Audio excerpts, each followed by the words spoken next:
Well, you're hosting, you tit. No, I'm not. I told you to piss off. You do it. I said you've got a host tonight. Well, this has started well, hasn't it? I said hello and welcome, dear listener, fellow gooner, broken-hearted gooners of the world. Here we are, gathered together today in this moment of need. Everybody grab someone you love, tell them it's going to be all right in the end.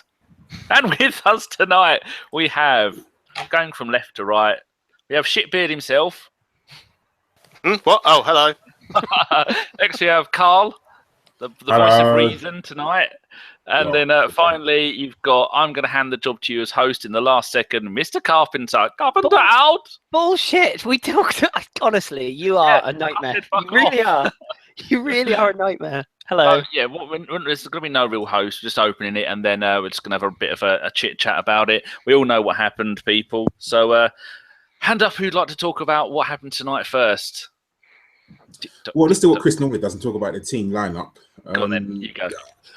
I thought it was a strong team when it first got announced, but obviously then Danny Welbeck got ill, upset tummy or something like that. So Giroud came in for him. I personally wouldn't have done that. I would have gone with Perez. I know Kris would have said no because Kris hates Perez. He wants him to die. Yes, you do, sharp. But but I would have gone with Perez. But we went with Giroud, which to an extent, sometimes I can see why. If you're going to put balls into him, if you're going to put crosses into him, he's one of the people that are going to test the centre-backs if you put balls into the air. We didn't always do that. So the team was quite a good team. The midfield was very, very good. You know, Xhaka and Ramsey, that's what we want to see. That is our starting midfield. You know, at the moment, they're probably our two best centre midfielders. The defence kind of picked itself. So the team, for me, was very, very good. It was a strong lineup. I personally would have gone with, like I said, Perez rather than Giroud, but Arsene Wenger's the manager, and that's who he picked. Well, anybody disagree with that? I thought the lineup was okay. I do agree with Karl, though. The moment Welbeck, I thought it was an injury at first, but apparently it was just illness, so that's a good thing, because then he's not going to be out. I hope he didn't have the pre-match lasagna. But, yeah, it didn't make sense to bring in Giroud, because they're totally different kind of players. So you assume that the idea was to go with pace and press them high, and Perez suits that and Giroud didn't. So I think that kind of dented the plan a little bit. I mean, we played really well in the first half anyway, so it didn't affect us too much. But I thought, you know, obviously everything changes when they're sending off, which we'll get to at some point. But I thought the team played really well, and the only one who was a little bit disappointing was Giroud.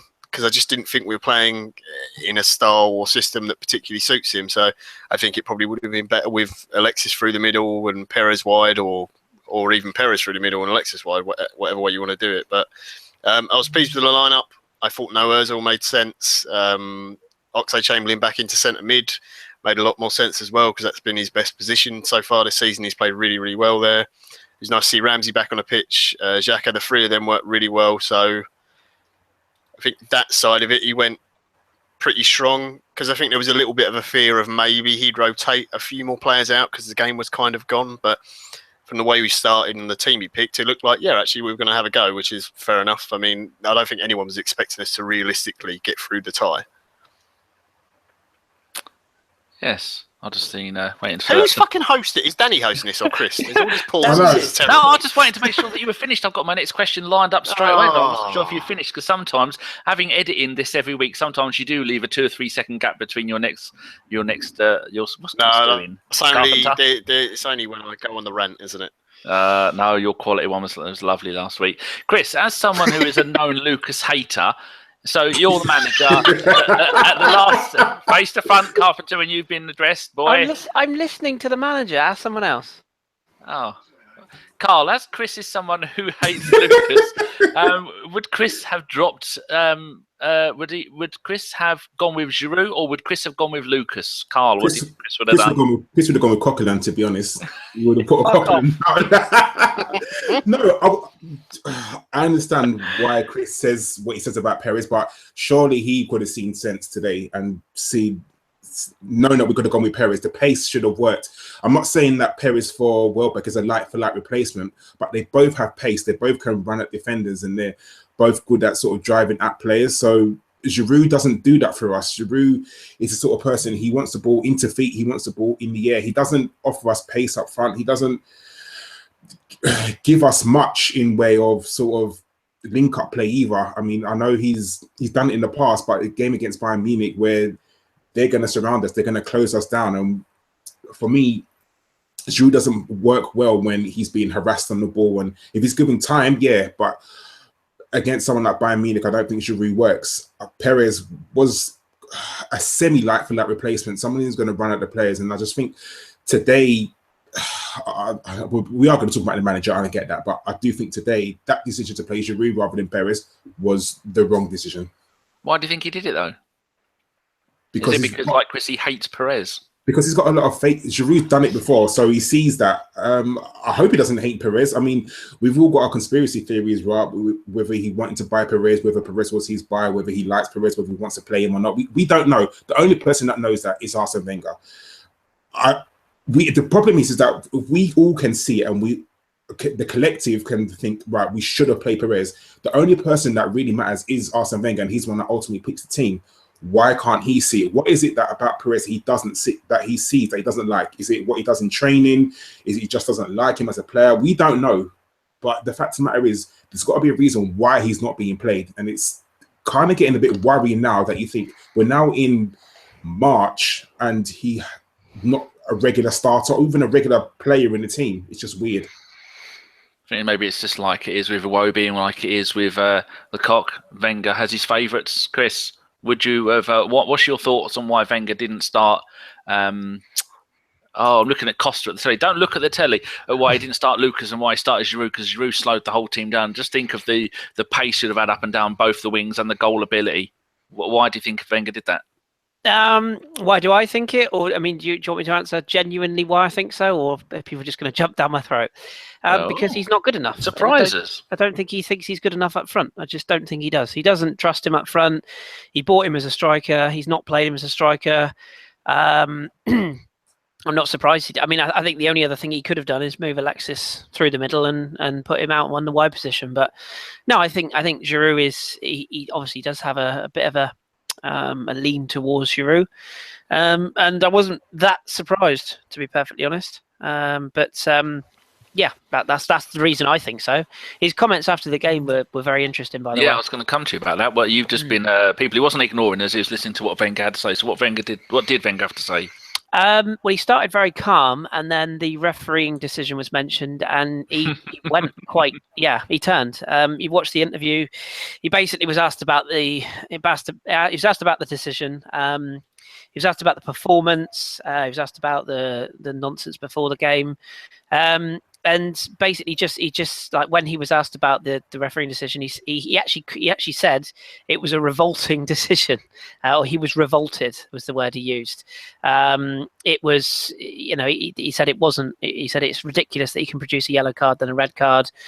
He said he shouldn't have bowed to the pressure of the fourth official, who really shouldn't be making a decision for him.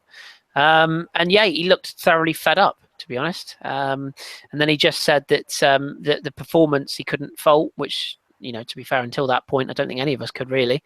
And he said that Bayern Munich's quality ultimately paid and won the game for him, which is true, isn't it? So, yeah, I think he probably said what a lot of people are feeling, and he also apologised to the fans for, well, not apologised to the fans, but said he felt sorry for anyone that had paid money to see a game that was ruined by officiating. So, yeah, I think he's probably as cheesed off as we are, really. And Raj is taking out his wrath of God in the chat box. He don't fuck with the Giroud llama, because I'm enjoying it. He will ban you. He will block you. Then he will find out where you live. He'll break in. He'll eat everything you own that is chocolate based. Do a big poo in your butter and then kill you. He will play hide the turd without letting you know he's playing hide the turd. Did he mention anything about what was the point in bringing on Ozil and all them? He brought on Ozil and Coquelin and Perez. No, it was Coquelin that he brought on. I couldn't see through the tears. Did he say, did anyone bring him up on the point of why would you bring on those people when you haven't started the game with them? What difference is it going to make? What is it? We were 3-1 down, 8-2 on aggregate at the time. He didn't mention it. No, to be fair, I don't think he was asked that question. I think it was just one of those. He obviously felt like he could change it. As in, not change the result, but I think he was probably had one eye on the next few fixtures. Brought a few players off, brought a few players back. I think Ramsey was always going to come off because he's only his first game back for a while. Didn't really surprise me. Giroud obviously didn't have his best night, so that made sense. So, yeah, I think it's just game time. I don't think it was anything in the substitutions, to be honest. So I suppose, did you want to mention anything about the lineup before we move on? No, not really. Yeah. I think it was. I was surprised Iwobi wasn't in the squad. I don't know whether he was injured or not. I was a bit surprised.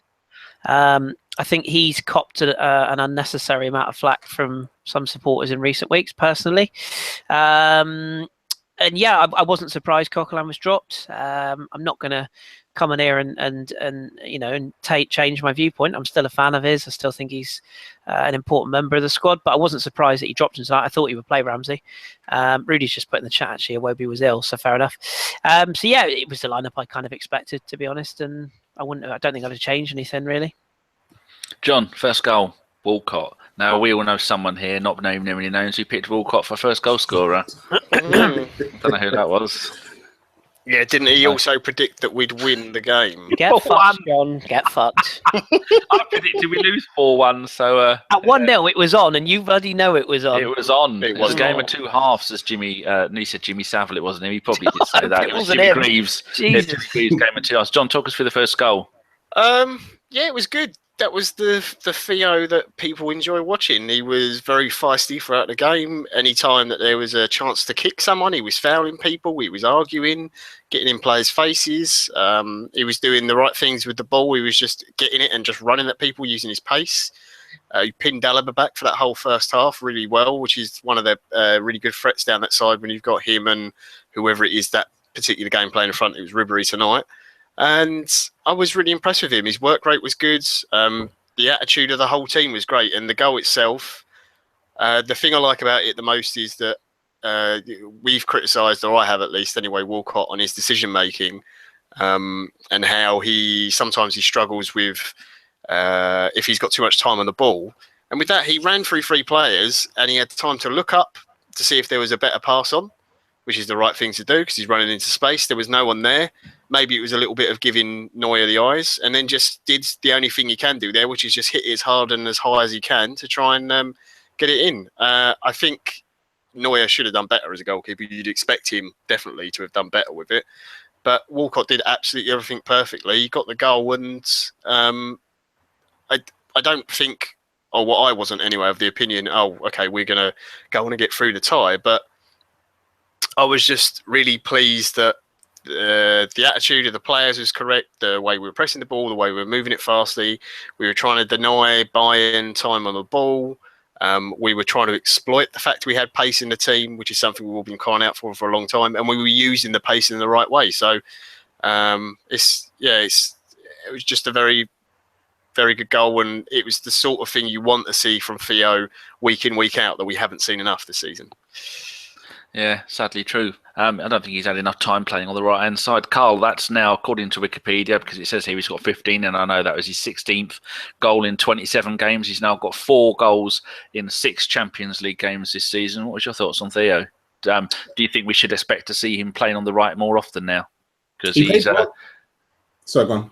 Yeah, I'll say he's not started every single game on the right. The Ox has been playing a little bit on the right recently. No, he played well today, and we haven't seen that sort of Theo from the beginning of the season. That's how he was playing in the beginning of the season. When everyone sort of wanted him out last season, he came back, and he came back well. Even I'll be honest with you, I wanted him gone as well. But, he proved me wrong at the start of the season. He was doing everything we wanted the Theo to do. He was tracking back, he was getting forward, he was getting stuck in. And that's the Theo that we've been wanting to see for 10 years, and we haven't seen it. And today is sort of the Theo of old or new, however you want to look at it. But like I said, today he was really good. He didn't go missing today. I thought he wanted to fight today because I think it's about 2 players he really wanted to have a fight with, which is that's the Theo I love. I want him to be angry. I want him to be in a ruck. I want him to be frustrated because ultimately it seems that he plays well when he is like that. Hopefully he continues to be this Theo Walcott. You know, he continues to get forward, continues to trap back, continues to be like an angry Theo, and that's what I like. Hopefully he gets his chance, and you know, he'll play on the right. I think he'll probably. I don't think he'll play or start against Lincoln. He might do, I don't know. But no, today was very, very good, and hopefully going forward, we'll see more of this Theo Walcott. Hopefully, yeah. Just looking at that, it's Bayern have knocked us out of the Champions League. Just saw someone's tweet. They knocked us out 3 times in the last 5 seasons. Chris, why does this keep happening? What can we do about it? And what did you think of Theo's goal? It was a good goal. I'm just going to call out Rajan in the chat. Rajan, cheer up, mate. Jesus. Honestly. No, sorry, just some people tonight, honestly. Yeah, I thought Theo was decent. Exactly what Karl and John have said. You know, this is the Theo we want to see more of, really. You know, the passionate side of him. You know, the player that we know that there is somewhere in there. I think we're always going to get inconsistent Theo Walcott. I think that is what he is. But then you could argue there's a lot of our players that are a bit like that. So, no, I can't fault him for his performance. There was a bit of needle about him, a little bit of aggression, which, you know, isn't a bad thing. So no, I'm all for Theo sort of having an opportunity, and his pace will always, even though it's his greatest attribute, and his first touch certainly isn't, his pace will always threaten people. So no, I was all cool with him.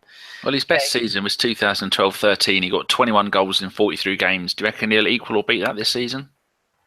What's he got? 16? Is it this season? We've got Lincoln. He should beat that just against Lincoln alone. I mean, you know, the thing is with Theo is, he's never going to be a 30 goal a season player, is he? He's never going to be a 20 goal, even a 25 or even a 20 goal season sort of player. You know, he is. Just reading some of this. This is what Oxbell, Walcott, Sanchez, Mustafi, the rest can fuck off. People are going mental. Jesus, honestly, I'm so glad we got Raj in there tonight, because there's some bloody hell, there's some characters in there today. Raj is the hand of God at the moment. I'm glad. Maradona kind of style. I'm glad we've got him. Yeah, on your other point about how do we stop? I mean, how do we stop it? I mean, I don't know, mate. I mean, it's the one thing you would say is if you look at the teams we've gone out to. Yes, even Monaco, they've all been sides that were better than us when we played them. That's the one thing that you'd have to say. The reasons behind why they're better than us, okay, fine. You know, we could go into that for hours. That isn't an excuse. It's just a fact.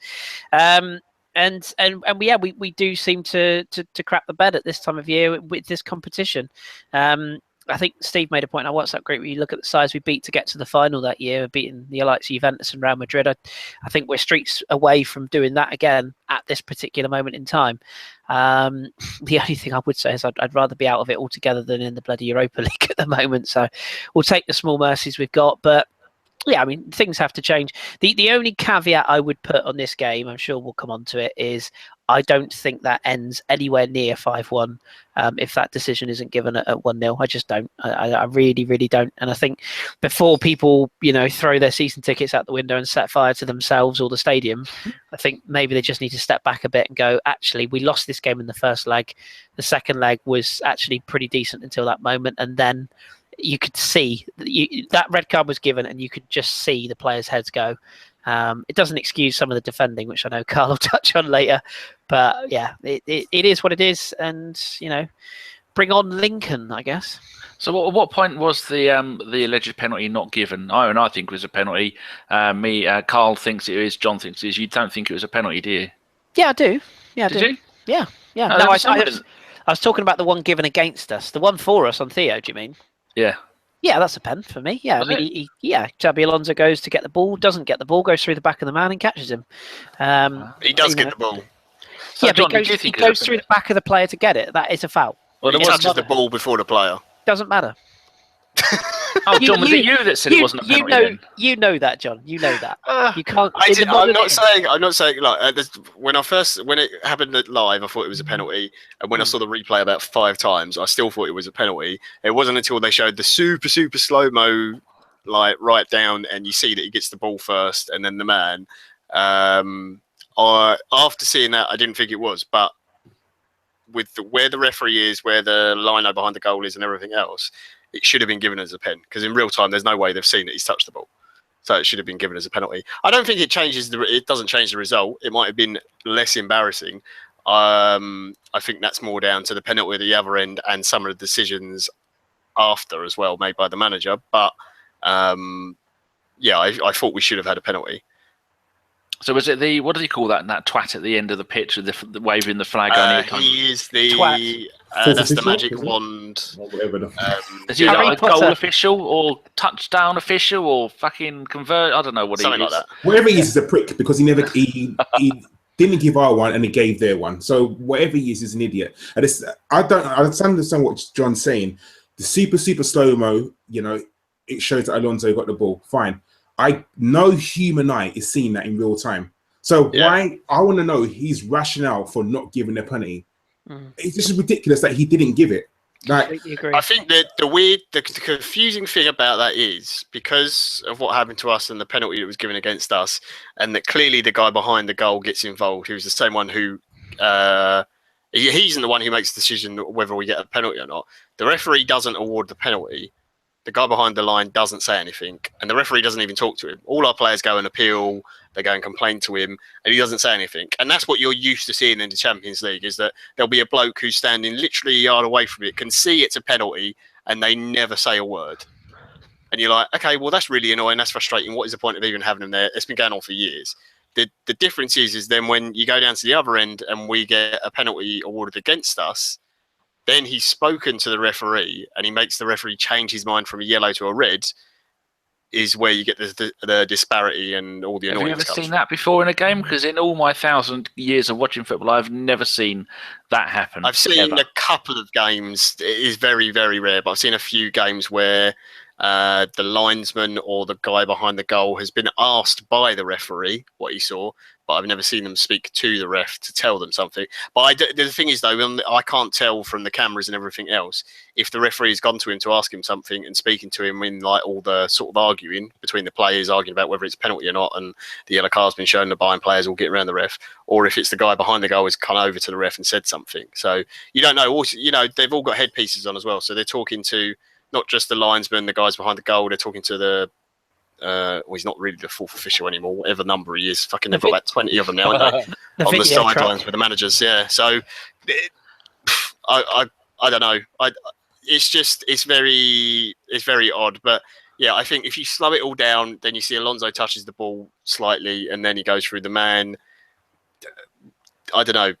Some people would give it, some people wouldn't. When I saw it real time, and even after a few replays, I still thought it was a penalty. It wasn't until they slowed it right down, and that was at half time. So there wasn't any. I was just wondering.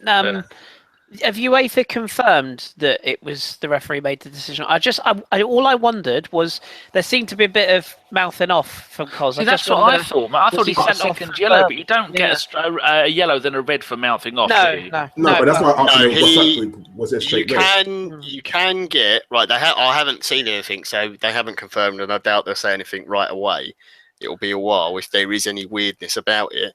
But I checked because I'm really cool. Well, it shows. I downloaded the PDF of all the UEFA, the FIFA, FA rules, and everything else for the rulings. So cool. Yeah, I know. So to clarify this, I know we're jumping ahead a bit because we're just basically forgetting about the first half because no one really cares how well we played. It was too good. All we want to do is moan. It was a fantastic first half. Okay, so let's get to the Lewandowski bit and the penalty.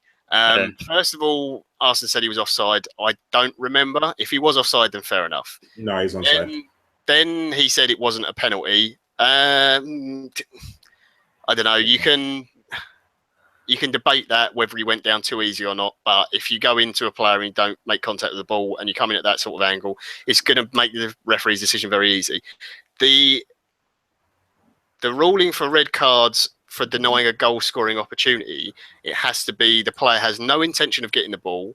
He doesn't attempt to play the ball, or he handballs it intentionally to stop the ball going in. That's what changes a clear goal scoring opportunity from a yellow to a red card, because they changed the rules so that if you award a penalty, you just give the player a yellow card. So it's like the double jeopardy thing. But because Koscielny didn't attempt to play the ball, what the fuck was that noise? Made no challenge. Aliens. Yeah, and didn't attempt to play the ball, that then makes it a red. So by the rules of the game, the referee should have shown him a red card straight away. The fact that he only gave him a yellow, it's like, okay, that's fine. Then there's all the weirdness with the guy behind the goal line and the conversation there, and then it's changed to a red. So it could either be one or two things. He's informed the referee that he didn't attempt to play the ball and he was just playing the man, in which case it should be a red card. Or Koscielny has mouthed off to the referee, and if you swear at a referee, that is a straight red card offence. So according he could to have the just website, it's just a straight red. There was no yellow involved. Yeah, so then the yellow's just been taken away and it has just been changed to red. So according to the rules, then that's what they've seen, that he hasn't attempted to play the ball.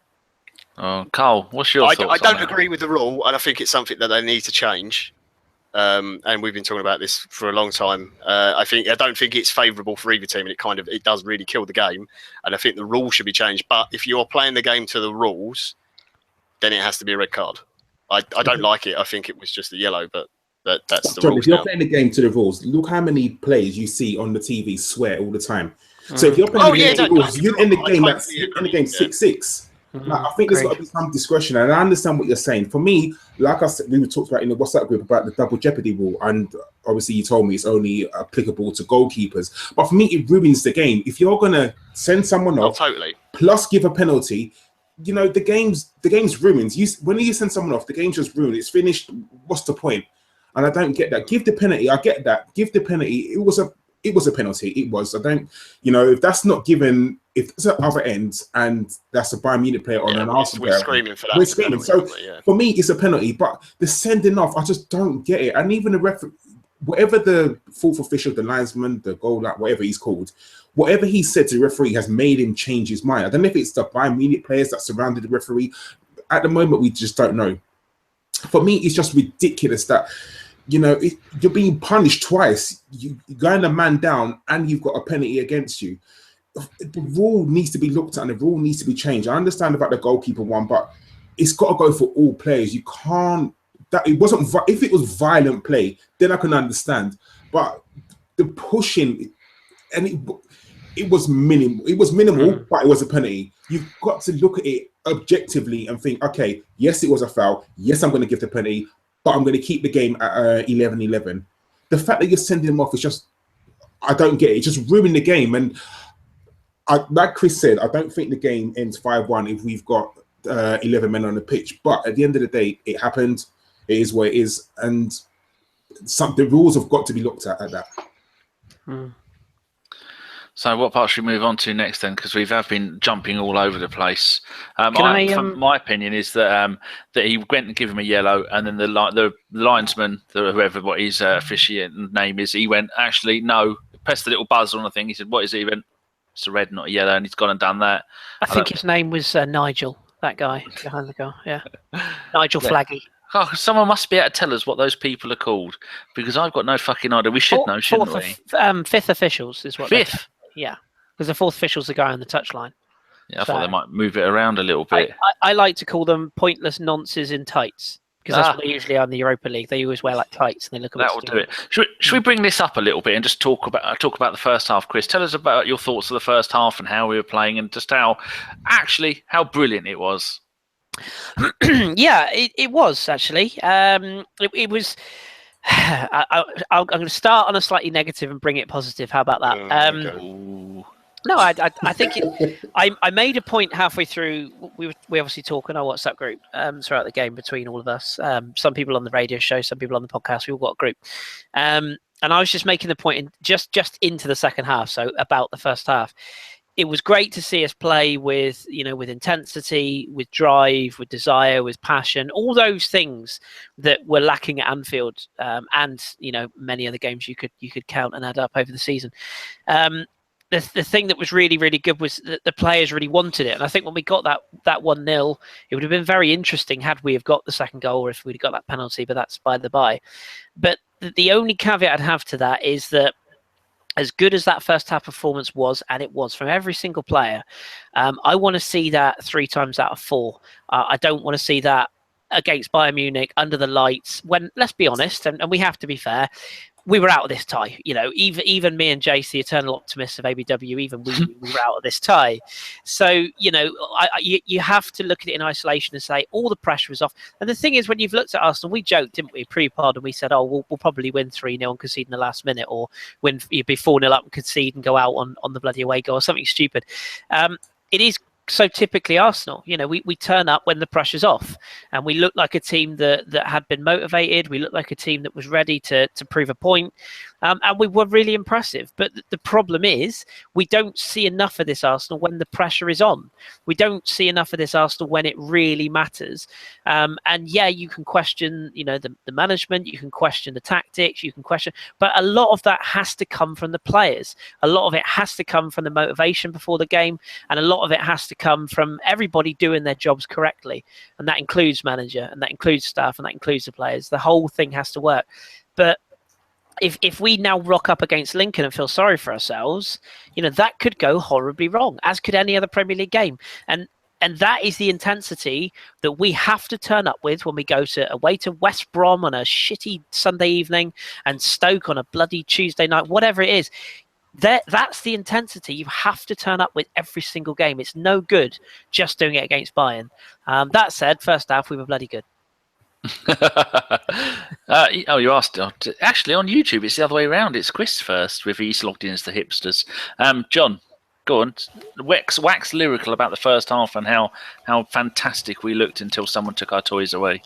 I think we were very, very good. A little bit of it, I think, was Bayern approaching the game kind of a little bit lax. It's fair to say they were probably, they were like, well, they're trolling us. No, I don't think it's that. I think it's more a case of they're not going to turn up in exactly the right frame of mind to approach the game, because you're already 5-1 up, so it's hard to get yourself up for that. As Kris says, I think it's easier for our players to try and put in a performance and raise their level after the run of games we've had and how poorly we've been playing. They haven't got anything to lose. Having said all that, the fact we've got 3 men in midfield is much better. I already said Chamberlain back into centre mid, where he's been playing really well. We're not shoved out on the right like it was against Liverpool. I thought was much better there. Xhaka and Ramsey playing back together again. Obviously, Ramsey. Hold on, someone 73295. Should we rest Ozil for Lincoln? He looked tired after 5 minutes. Well, I was just about to mention. I think Ozil wasn't exactly rested or coming back from illness. I think it was more a case of you can't afford to play him in this game. You have to have 3 men in midfield, and you have to have 3 men who are going to run and pressure Bayern and that kind of thing. And you saw that with the energy, because you get Oxlade-Chamberlain, who will run up and down all day. You get Ramsey, who was breaking into the box a lot and trying to get up to support Giroud and Sanchez, which is what he's best at doing. And it gave Xhaka that freedom, because he had 2 men either side of him who were going to run all day in midfield, to be able to just pick the ball up and spray the passes around. And you saw that the interchange was a lot better there. It allowed the fullbacks to push on a lot more comfortably. I think there was kind of a calculated risk in that Sanchez wasn't covering Nacho as much as maybe he should have done, but it was kind of we're going to gamble on this a little bit, and we've got 3 men in midfield, so one of them could shuffle over and help Monreal a little bit, and then it hopefully pins the fullbacks of Bayern back a bit. Walcott doing that on the other side as well, and it's great. And I think the thing is that what you see from that game, and obviously if Welbeck hadn't been ill, I think that would have been another plus for us, is this is the blueprint for how we should be playing and setting up against the very, very best teams. But I think it's the way we should be playing most of the time anyway, because it's so much more fluid and we play so much quicker when we have that 3 in midfield. Coquelin being dropped, I think, was in part to the fact we had to go for it a little bit more. Being defensive in a game when you're 5-1 down is pointless, but also because he's not the best at retaining the ball when he hasn't been in the greatest form lately. So having players in there who can actually keep the ball and pass it around nicely in between each other and can all get forwards and can all get back as well is the best for the team. And it's just something you want to see more of for the rest of the season, this kind of shape and formation. Ozil's obviously going to come back in at some point, but I think you have to get him nailed down as you've got to come back a little bit deeper. You can't be playing as this second striker, just sort of off of Alexis or Giroud, whoever it is who's playing up front. You've got to be a midfield man, so you have to play in a free. It's either that or you go to 2 up front with Ozil as the real genuine number 10 and 3 men behind that. But, so there's got to be some sort of compromise there. But that's the system you want to see going forward. It's what people have been calling out for. Like all season, ever since Santi's been injured, basically, because we haven't had that control in midfield. And you you need it in most games, but you need it especially in Europe. All 3 of you, I'll go Karl, Kris, then back to John. Will the first half of this game show Wenger that the future for Arsenal, with everyone else changing their tactics, is to go a kind of 4-3-3 with maybe one of the 3 in the middle deep lying, or maybe one of those 3 pushing forward when they need to, which is what Ramsey was doing tonight? Karl, what do you reckon? No, he won't learn his lesson. We will go back to playing Ozil at number 10 and 2 in midfield.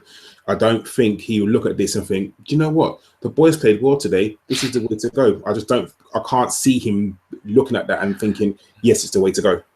Jeez, Kris. I don't know, mate. To be honest, I'm really torn. Well, none of us know. We just make it up. No, but I don't know how I feel about it. No. I think for some games, maybe, but would you? I do. It's tough. I definitely see John's point. I think the 4-3-3 potentially works better. But I still feel like we're very vulnerable. I still feel like we're too open when we play that way. And I know people will say, well, we're vulnerable in 4-2-3-1. I know that. I get that. I don't trust our defence without. But you saw in the second half that point where Mustafi come running out for the ball, head down, and then he barged one of their players out of the way, and immediately Xhaka ran back and covered in that position, and then Mustafi ran back, and you got the 3 of those there. You got Xhaka there, and I think you had Bellerin on the left-hand side covering there. I thought that is just beautiful to see, a line of 3, a line of 2, and everybody knew what they were doing. Yeah, and wonderful. And I get that, but also look at how terrible our defence. I know we were down to 10 men. Those 2 goals were abysmal. Absolutely. Yeah, but that doesn't matter, Danny. That is them not understanding where they should be playing, and that that will happen when the manager makes a midfielder play at centre back. Well, there is that. But at least he didn't bring Gabriel on, otherwise it could have been 15-0. 15-1. Yeah, they'd have taken a goal off us. I think like John has said, I think there's an opportunity here for us to try it. I think it's an opportunity for us to give it a go. I don't know about you guys. I was quite excited to see the idea of Welbeck, Alexis, and Oxlade-Chamberlain in the same side. Pace. I thought that offered us a real option of pace and a real sort of penetrative style in the final third, and that would be good to see. And I'd like to see us try this formation against Lincoln, because you know what they're going to do when they rock up. It's going to be backs to the wall and try and defend. So I'd like to see us hit them with pace. And they're always speaking German accents to put us off. Yeah, but again, I think we're all missing the big picture here. Why is it that we can't change our system to suit certain fixtures? If you look at what Chelsea have done, they started the season 1 formation, it didn't work. They then went to 3 at the back. You'd have to have a manager that explains the system to the players. Oh, here we go. Other managers give him dossiers on what's coming up in the future games, don't they? And plus, he's got favourites who he will try and squeeze Iwobi, Ozil, and Koch into a team that doesn't need those 2 of those 3 positions to be playing in that game. We all think that. We don't. Oh, come on, Kris. We don't know it. Kris. I'm not. Go on then, John. Go on, have him. This again. You hear it from in interviews and stuff when they talk about Ozil in particular. They always go manager's favourite. But they say it as a little sly joke. But you can see it in the way he treats certain players compared to others. It's so obvious. How much time has he had off during the season? Because, I don't know, he's had a mouthful of dodgy sauerkraut. Have 2 weeks off. It's the same thing. That's not my argument. It's the same thing as not picking Lucas Perez because Arsene Wenger didn't want to sign him, doesn't particularly like him, despite the fact he's outplaying other people in the same position and they're getting picked ahead of him. He's not doing the best things for the team. But all managers do that. All managers have their favourite players. I'm not We saying know all that. managers don't have their favourite players, but other managers coach their players on systems and can change the systems within a game and can adapt and tell their players to play a different style depending on their opponent. We don't do that. We play exactly the same way regardless of who we're playing. Tonight was the only time I've seen... He changed it tonight. It was like, great, yeah, cool. He actually did it. But why is it that you have to wait until an entire season has basically passed you by, you're basically out of the competition already, and then you go, all right, I'll change it now, despite the fact this is the way that, everyone's been crying out for since Santi was out of the team. It's too late. It's too little too late every single time. It's pathetic. I think my issue is I'm really uncomfortable with the amount of people that seem to know how our team is coached. That's all. I just don't buy that at all. But Chris, if you're not getting the results, then clearly, what is it? Is it something wrong with the manager? Is it something wrong with the players or the coaching? If the manager says, right, guys, this is what I want you to do in the game, and they're not going out and they're not doing it in the game, then there's got to be something wrong. No, I think there definitely has to be a disconnect between what the players are doing and what the manager is telling them to do. I couldn't agree more with that. 100%. Absolutely 100% agree with you there. What I am saying is that I don't believe, and I know some fans will say this, and I get so tired of people saying to me, "Oh, you're at Wenger's ass." No, it's called having an opinion, and it's called looking at things objectively and actually saying that nobody knows what is said to those players. Nobody is privy to that information other than the players. If they go across that white line and they do not track runners, or they do not follow players in midfield, or they give the ball away in stupid areas, that is not something that you can change in a game when it happens in front of you. You can change it on the training ground. I agree with that. And if the same thing happens over and over again, not just within one season, but repeatedly season after season, which it is, then they're clearly not being coached. Then there's I don't agree with that, John. I don't agree. I don't think you can say they're not being coached.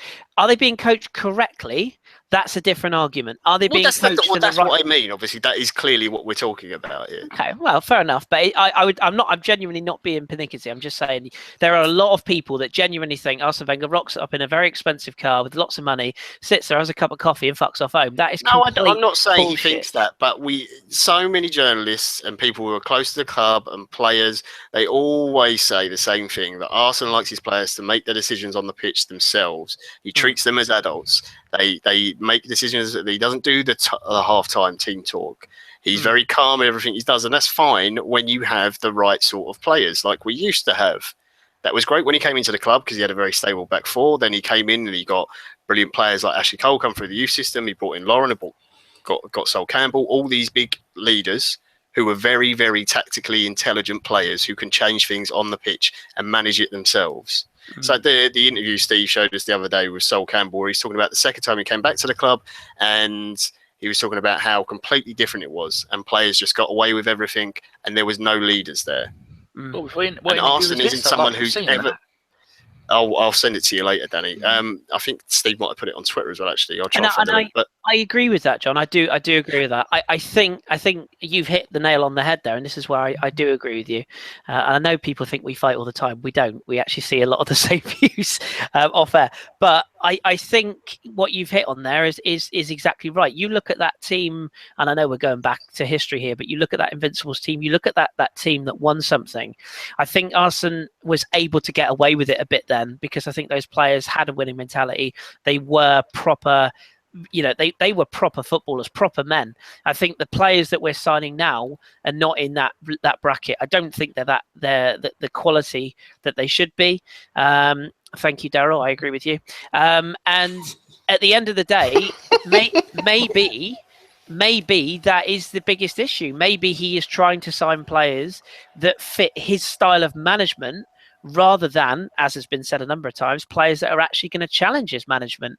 And it's been so interesting to see the fallout of this Alexis Sanchez business in the last few days, because you've had all these people saying, oh, well, he lets it get away with murder. The one time he actually says, well, I'm not going to stand for this anymore. And don't get me wrong, if what has gone on potentially has gone on, nobody really knows, do they? If he did breach discipline, I'd have dropped him from the squad entirely. But that said, he clearly... It's another example of weakness, though, isn't it? It's saying, I'm gonna discipline you, but I'm gonna put you on the bench, and then I'm gonna go run into you at half time because crap, we can't win this game without you. But you got to do one or the other. You can't do things half-hearted like that. It sends completely the wrong message. There was a lot of talk, wasn't there, that apparently has come out tonight that Robert Pires said that it was over a tackle in training. Now, if that's the case, then I don't think you drop a player from the squad for that. No, you might discipline him and say, right, we'll bench you. The one thing Alexis Sanchez always wants to do is play. So the one way you're going to hurt him is you leave him out of the squad. Now, granted, I agree with you. Yeah, clearly at Anfield, he went, Christ almighty, we need you here. And he put him in the side. But if he was dropped because he reacted to a tackle in training, which is, what's being reported tonight, then fair enough. I don't really have a big issue with him being dropped to the bench. If it was a disciplinary issue, then yeah, I'm 100% with you. Then yeah, you have to be stronger and you have to get rid because that is disciplining him, isn't it? Dropping him to the bench. Yeah, in a form of. There is no way. No. That's his idea of discipline. I'm not saying it is discipline. I'm saying it's Arsenal's idea of discipline. There is no way Alexis Sanchez is not our best player on the pitch. He has been all season, regardless of the fact that actually I don't think he's performed as well as he did. But that doesn't put him above rules. No, it doesn't put him above that. But if you go into a game where you have to win, then you either put your best players out, or if they're going to be disciplined, you don't put them in the squad at all. You can't go half-hearted. It sends a confused message to the fans. He's lying to the fans as well, which fair enough, managers lie about things all the time. I get that. But it just sends completely the wrong message. It just shows that the club is in a complete mess at the moment. For me, isn't it other way than disciplining? Finding wages, make him clean. Kill one of his dogs. Does that matter anymore? Money-wise, if it was disciplinary, it's half-hearted. For me, it's like your mum taking away your pocket money, then saying, "Oh, but you can have half of it, though." But what's the point? It's or make it do what Karl's saying and make it public. Say we find Alexis Sanchez 2 weeks' wages because this happened in training. Embarrass him a little bit, but he still plays. Did you hear say he's still a very important player for us? Did you hear the interview? I don't know if you've heard this, Danny. Did you hear the interview that was who was talking? It's somebody on 5 Live last night. I can't for the life of me remember who it was. And they said, "Oh no, I'll tell you who it was. It was David Ornstein." Now, if anybody's going to know, it's him because we all know Orney is the inside man at Arsenal. And he said, universally, Alexis Sanchez is not actually liked at Arsenal massively. Said he's greedy. His personality is very, very spiky. He doesn't interact with others. He's very selfish, and he keeps himself to himself. And he's not universally liked. So I wonder if maybe that actually, and I think Ornstein made this point. This is not my point. This is what he said. He said, in theory, what Arsene Wenger has actually done with Alexis, if anything, is prevented from throwing him under the bus, because he could have turned around and said, well, actually, he's a bit of a twat, and thrown him under the bus. So I suppose you could see it from both sides. And again, if it's not my words, it's David Ornstein's words. It's on the 5 Live website. Listen to it, see what you think. But like that, just looking at someone's put it on here on Twitter. The 85th minute, where you see Petr Cech there, or Peter, whichever you want to call him, and Sanchez is in there, and Sanchez is doing this, and he's doing that, and then he goes like that, pretending he's going, "Oh, this is terrible," and he just goes, it just does that again. Does anyone buy into that? What a load of tosh! Seriously, is he doing that for effect? Or is he doing that? I mean, Petr Cech's looking at him like this, like, "What are you doing?" No, I think that was I don't know what else to do but laugh, because exactly it's now 5-1. like we all were.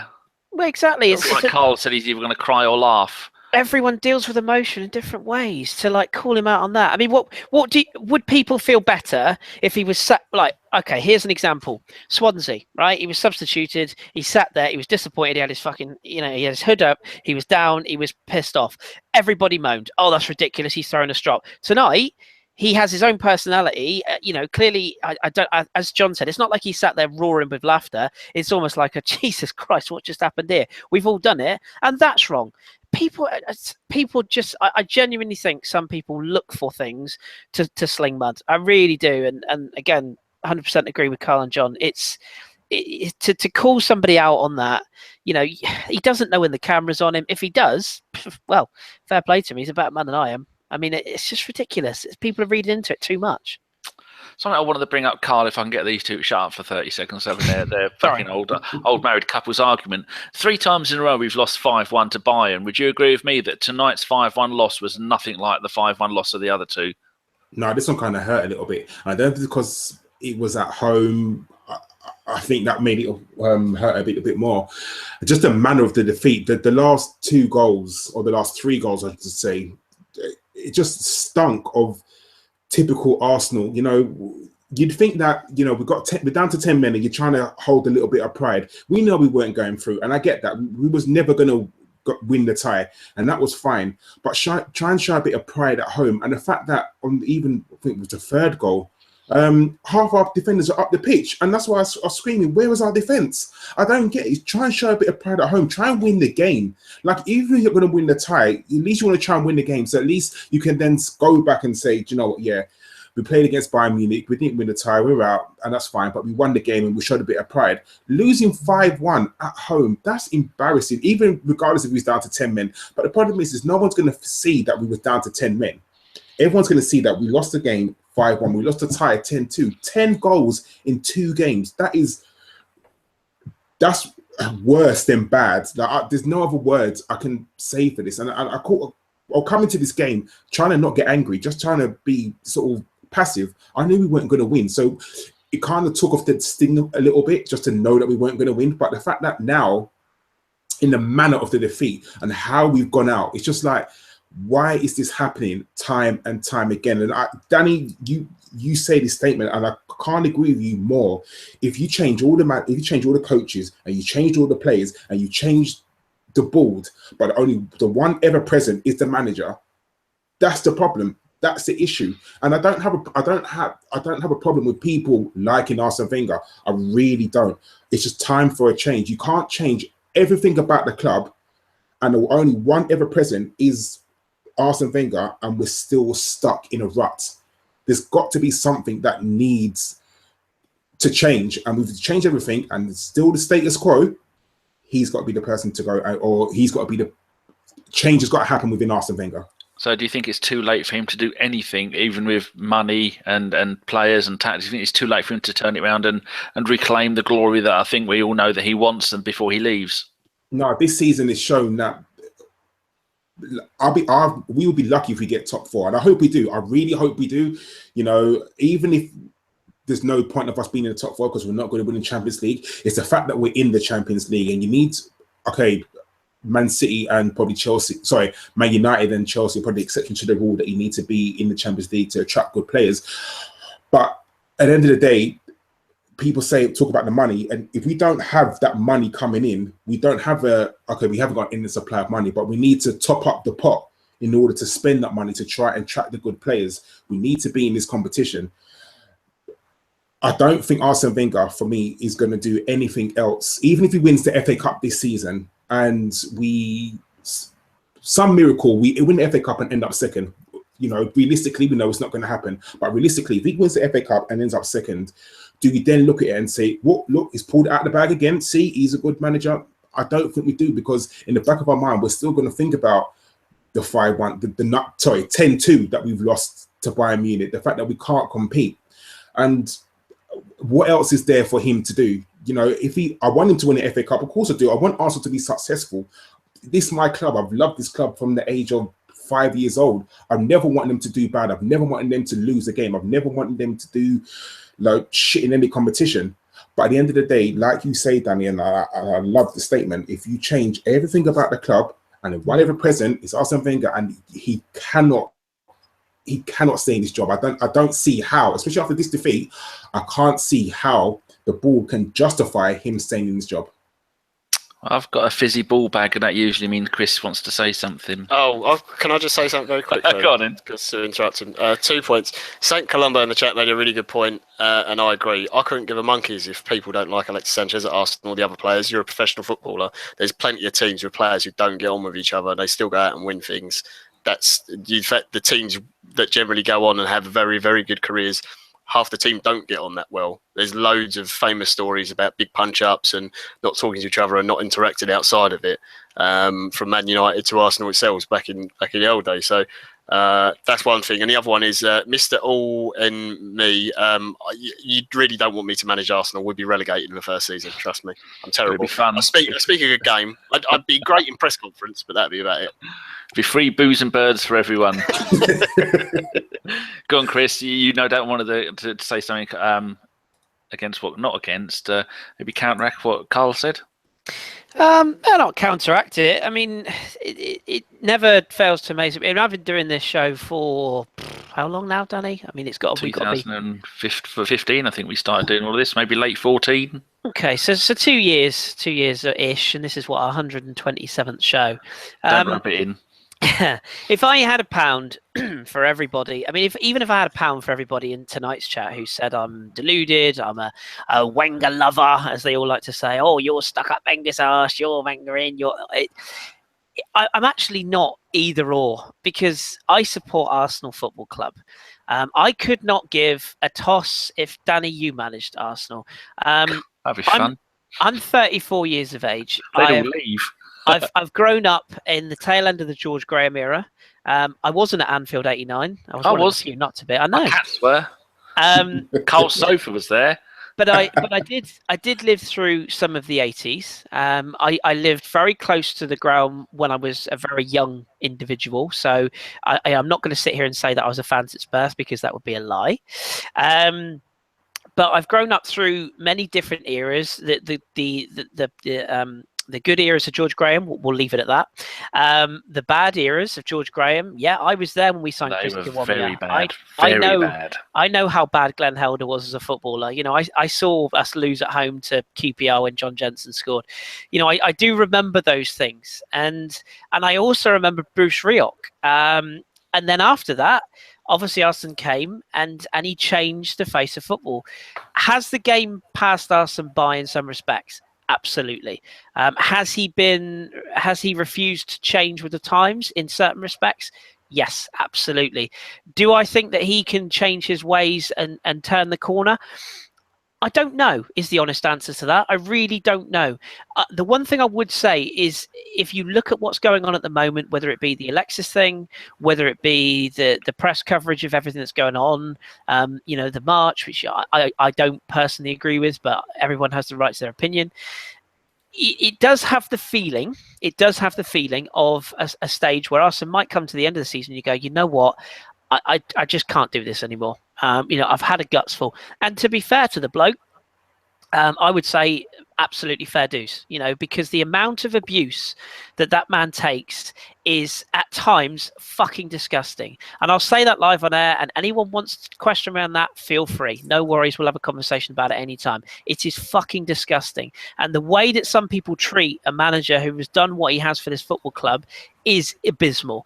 That said, I do completely understand the people that are frustrated. I do completely understand the people that want change, and I'm not against change. I never have been. I would love, genuinely, and this is where I will sort of slightly stray into the Arsene camp, I would love to see him turn this around. I don't want to see him leave when this club is in this state, because it is in a state. It is a mess from the top to the very bottom of the club, whether it's the youth team, whether it's the board, whether it's the whole thing is a mess at the moment. And there's no. We haven't even talked about the fact that our head of youth development has gone and taken Lundberg with him. And we have nobody doing the job at the moment. No one. And they got beat by Spurs. We haven't even talked about the Spurs yet. Yeah, no, I mean the under 18s. I think they lost 2-1. The club. The club is. I mean, look at it in the chat box now. JG Ballard, you're against change. Listen to what I'm saying. Listen to what I am saying.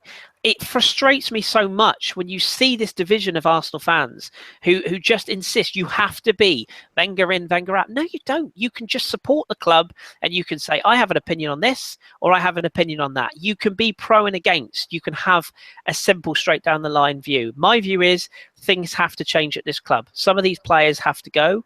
The manager definitely has to change the way he looks at the game, his approach to the game, and he has to be less stubborn. If he signs a new contract, and we all know it's on the table, if he does sign that new contract, he has to change. And I completely agree with what Karl is saying. If he refuses to change, then we have to change and we have to move forward as a club without him. That is my honest opinion. Am I ever going to sit here and cunt him off? No, I'm bloody well not. Problem is, Kris, we know Arsene won't change. He never does. He hasn't. He's had 10 years to, and he still hasn't. Possibly not. Unless he invents a new type of asparagus and a new kind of diet and a new kind of regime. But that's what he brought to the Premier League, and That's all he's brought, because there is nothing else to bring. Everyone else has now done what we did in the beginning, and they've managed to enhance it. I mean, we've even gone and got that bloke from Leicester who used all that stuff to try and statistical stuff, wasn't it? A kind of Opta-based thing to see what all the players are doing, and apparently Wenger doesn't like it. I don't know where I've read that. Is that true? Can we talk about the manager's decisions with his triple substitution, please? Go on, him. Why are we not bringing a defender on? The game's gone. Yeah, we've lost. We're out of the tie. It's done. We're down to 10 men. They've got an away goal. It's over. Just save some face. Just save some face. Don't make the players. Why are you bringing on? Right, Coquelin. Okay, fair enough. Defensive, at least, makes sense. Why are you not bringing a centre back on? Why are you making Granit Xhaka play in the back four? A position he doesn't know. He's never played. With players alongside him who he's never played with in a defence. It doesn't make any sense. You're out of the tie. Right, fans are going to be disappointed regardless of what you do. So why not think, you know what, let's try and do a bit of damage limitation. If we could get a draw, that would be amazing. If not, we finish the game, we lose 2-1, fine, that's it. Hopefully that way most people are going to be talking about the referee's decision and how well we played in the first half. The players have got something that they can be proud of, the performance they put in, and they can have a bit of a moan about the ref and the decisions he's made, and they can be proud of themselves. Instead, what you do is you go, no, I'm going to leave it. I'm going to let them go, get the goals, and the whole team's just going to push up the pitch. I'm going to bring Mesut Ozil on, who I didn't start in the first place, because I probably didn't think he was appropriate for the game. Who's going to offer you nothing defensively? I'm going to bring Lucas Perez on, who probably should have been on the start for Olivier Giroud, who didn't really do anything in the game. And again, that's not me having a pop at Giroud, but it's not the game for him. You do all that, and then we go and end up shipping all those goals, and it's just embarrassing at the end. They've just, their head's completely gone. And the man, he's just made it even worse. That's not going to instill faith in the players. If I was a player being subbed on in that, I'd be like, what are you doing? Why are you not throwing defenders on? We just shut up shop, just sit defensively. If we concede another goal, we concede a goal. What is the point of bringing those players on? There is seriously no reason for that. It's so... I know everyone's going to whinge about the red card and everything, and I get that. But consistently being hammered by these teams that we're supposed to be competing with, it's ridiculous. You can't... How can you defend that? And the decisions he makes over and over again in these big games are awful. Am I meant to jump in and say anything here? I agree with you. No, I just... What was the point? Really... If he's like you were saying, if he hasn't, he's not dropped Ozil, he hasn't played Ozil. So what is bringing him on going to do? What is bringing any of those players on going to do? You saw Ozil's wandering around. I can get Coquelin. I get that. Fair enough. I get that he has to take Ramsey off. I totally understand that. He's come back from an injury. He can't play the whole game. Fair enough. Taking Giroud off makes sense. But why are you putting Xhaka in defence? It's just that there's no common sense in that whatsoever. I think the problem is, if you're going to take off Coquelin and you're going to play him, why are you... well, I'm not saying Arsene Wenger done this, but why is Coquelin bombing forward? Why is Coquelin not saying, right, we shipped a few goals, right now I'm going to try and shut up shop and just sit back in front of the defence? That makes no sense, him bombing forward. When they broke on us for the fourth goal, there was nobody back. There was 3-on-1. Like, I don't get what the tactics were. Like I said, I'm not blaming Arsene Wenger. I'm saying, because like we said, Coquelin could have gone in there and thought, right, I've got to try and win the ball, half the pitch, I'm going to try get a goal. Whatever he thought about when he came on. But that's just ridiculous. Him bombing up the pitch and then it's 3-on-1. That's just that's retarded behaviour. Anyone, even the most amateur footballer, if you're a quote-unquote defensive midfielder, you're thinking, right, I'm just going to sit back in front of the defence and try and clean up shop, make sure we don't concede any more goals. But he doesn't do that. And you just have to walk off the pitch with your heads held high a little bit, doesn't it? Just be a little bit respectable. Yeah. I don't understand it at all. And don't get me wrong, I agree with Arsene that some of the referees' decisions were absolutely atrocious in the game, and it did kill the game. What was a very good performance, and I think we could have finished that game maybe it might have been 3-0.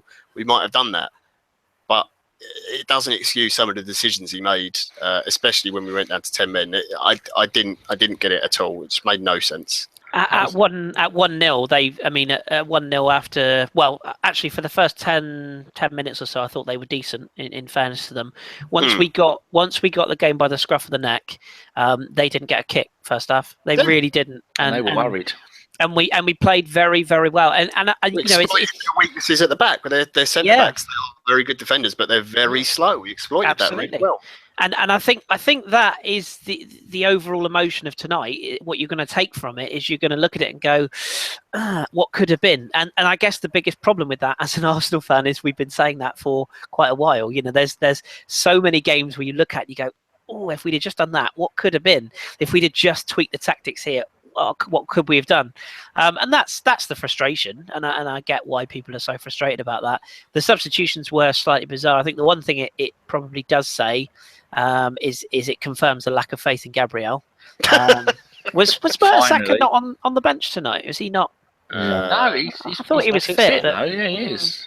I think the only reason he made the substitutions he made. What was the score at the time? Was it 3-1 or 2-1? 3-1, I think. 3-1. Okay. I mean, I think the Ozil one, as I said earlier, I think that was all about just getting some football in his legs.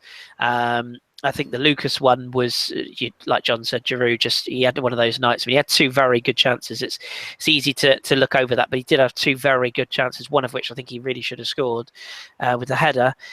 And the other substitution. I can't remember who the other one was now. Oh, Coquelin coming on for Ramsey. Yeah, I forgot Coquelin come on as well. And again, yeah, you know, he obviously came on. It was sort of like for like, and yeah, he did go charging up the field. And I think somebody put in the chat, forgive me, I can't remember who it was now. Duke Zero, I think, but you know, it's clear, and we've been over this time and time again. It's clear this season that Coquelin's been asked to do a role that his skill set is not fit to do. As simple as that. You know, I do think he's a very passable, decent holding midfielder. I think we can upgrade on him absolutely. And as much as I like him as a player, I think there are better players of a higher level than he is that we could go and sign right now. Well, we can't because the transfer window's shut, but you know what I mean. But you know, if you're asking it's essentially like putting on a pair of spikes to go swimming. You know, you don't do it, do you? You put the right player in the right position to do the right job. And the problem is that Coquelin is only in the right job when he's got Santi Cazorla beside him, and obviously that ship has sailed. So it was 2-1 when the subs came on. Sorry. So maybe he genuinely thought we can still salvage some pride out of this. Maybe so that would have been 6-2. So he'd have had to score 5 goals. I mean, I suppose it's a very difficult one to look at, because if he throws on those players and we actually, you know, get one in off somebody's arse and it goes 2-2 and we end up winning the game 3-2 with 10 men, people probably say you can't have a back three and a midfielder just jammed in at centre back against the team of the quality of Bayern Munich. It's ridiculous. But would we down to 10 men? Would we say the same? It's a genuine question. Would we say the same if a coach of another team did that with 10 men? Or would we say, actually, they're trying to do something and they're still going for this? That's a genuine question. Because I'll tell you now, there are 3 managers off the top of my head that I can think that would have gone for that game with 10 men tonight. Would have done I'm not saying don't go for the game, but you've got to have some common sense as well. I can think of other managers who might have said, okay, we'll change and we'll play a back 3. Yeah. And we won't ask a midfielder to play in defence and keep the same shape. It doesn't make any sense. You can't do that against a team of the quality that Bayern Munich have got. No, it's just an interesting viewpoint, I guess. But yeah, I see your point. This goes. I was talking to Raj earlier today on WhatsApp, and I was saying that the number of times that I'm quite reactionary. The number of times I'd have sacked Wenger after the Champions League loss, after the League Cup final loss to Birmingham, after the 8-2, after the 6-0 against Liverpool, and I think today I'd have sacked him tomorrow. I'd have come out today and said, sorry, you're fired, because it's just yet another complete capitulation. And I will say that, like I said to Karl, the first 2 5-1s, we were shit. But this one, we weren't shit. We were just unlucky.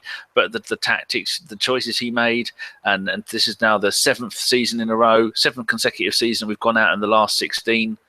And there's just nothing is changing. And things are just getting worse, and then it's even got to the point where some of us ABW, we all get on really well. Even some of us are starting to have crosswords of each other. There's no argument. There's no like you say calling each other out.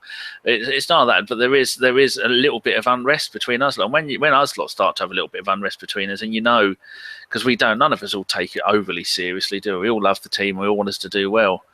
I think that's the thing. We just want Arsenal to do well, whether it's Arsene Wenger in charge or not. Like I said, if Arsene Wenger was there next season and he won everything, I'll be happy. I wouldn't think, oh, he had 10 years of doing shit, but now he's won something. I'll be happy that we actually won something. The fact of the matter is, like John said, I just can't see him suddenly having an epiphany and thinking, oh, you know what, I need to now do this. I need to start doing that.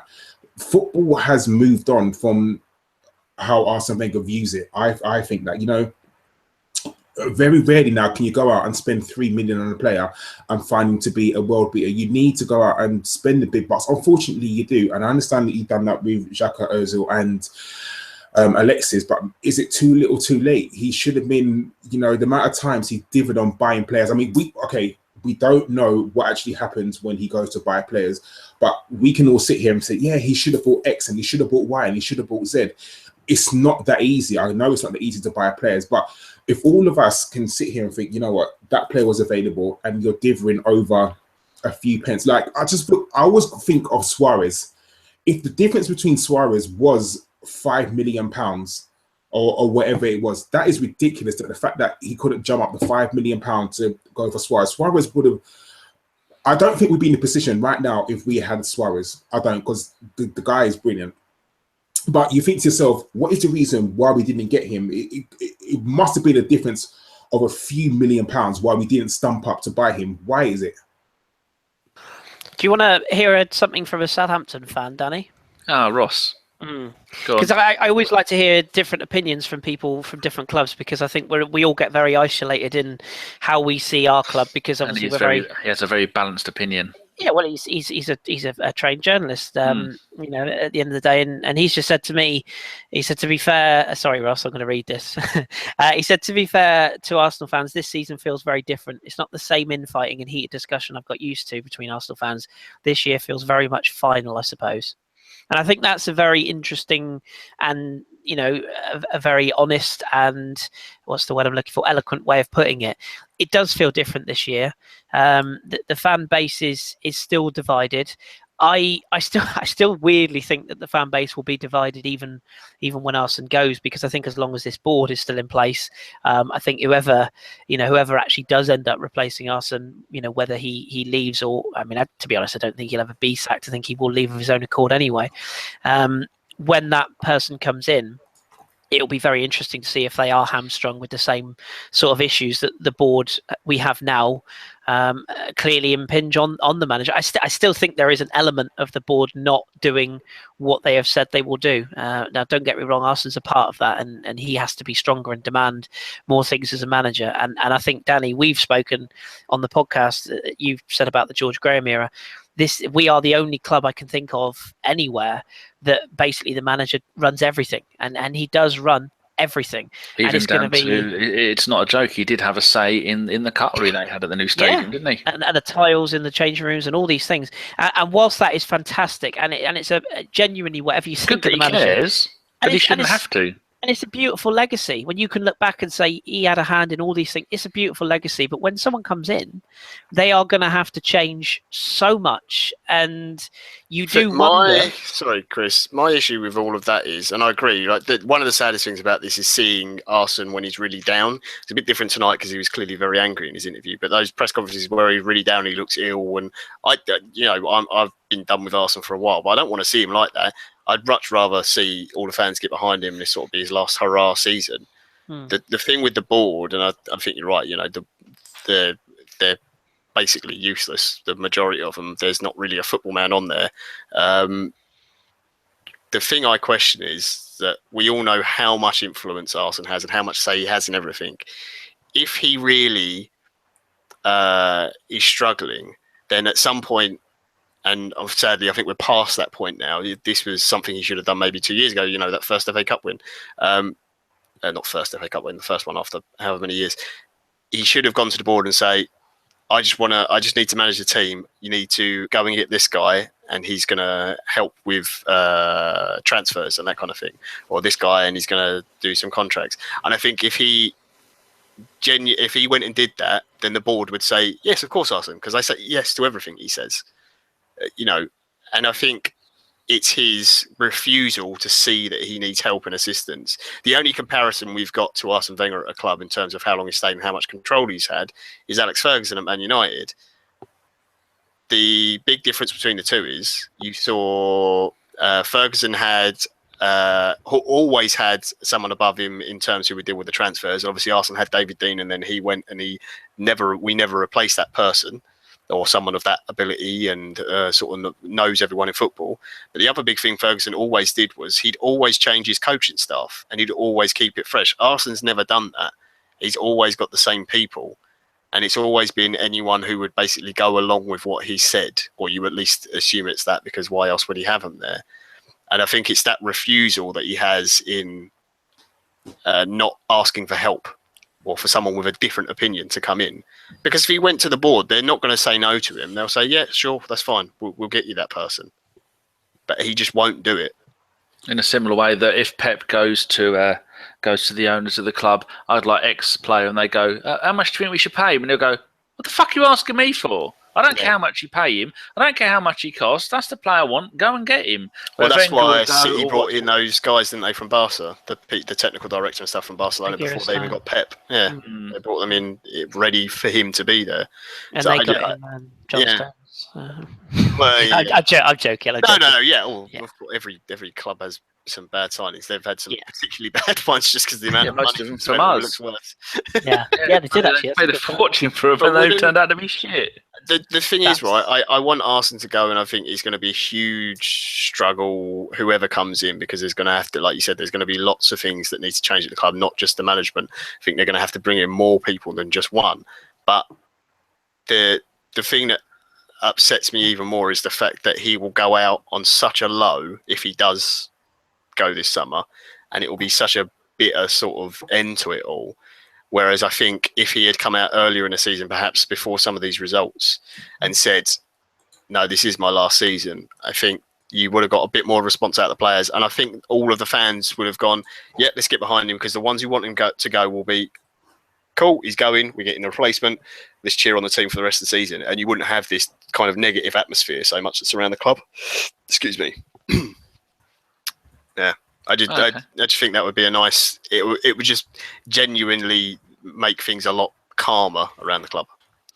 Now we should do some questions. So people, put your questions in there, and Karl and John and Kris and whoever wants could just go in and find them. But just something I just paused on. Sky Sports has got the highest aggregate defeats in the Champions League knockout stages. We have now got the second equal worst. The worst was Sporting Lisbon. Bayern beat them 12-1 on aggregate. Bayern beat us 10-2. Barcelona beat Bayer Leverkusen 10-2. Lyon beat Werder Bremen 10-2. Bayern beat Barcelona 7-0. I don't remember that one in 2013. Did I dream that? No, that did happen, yeah. Bloody hell.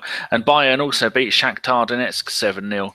So we now have the official second worst aggregate score in the Champions League knockout stages. That's horrendous. And maybe we have to accept that we're not we aren't of the level to compete for this trophy at the moment, are we? Let's be honest. We're just not. Have we been since we got to the final?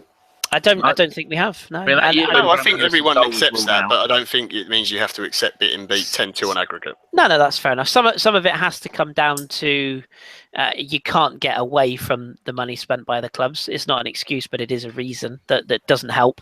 But ultimately, like you say, John, you have to be more competitive than that.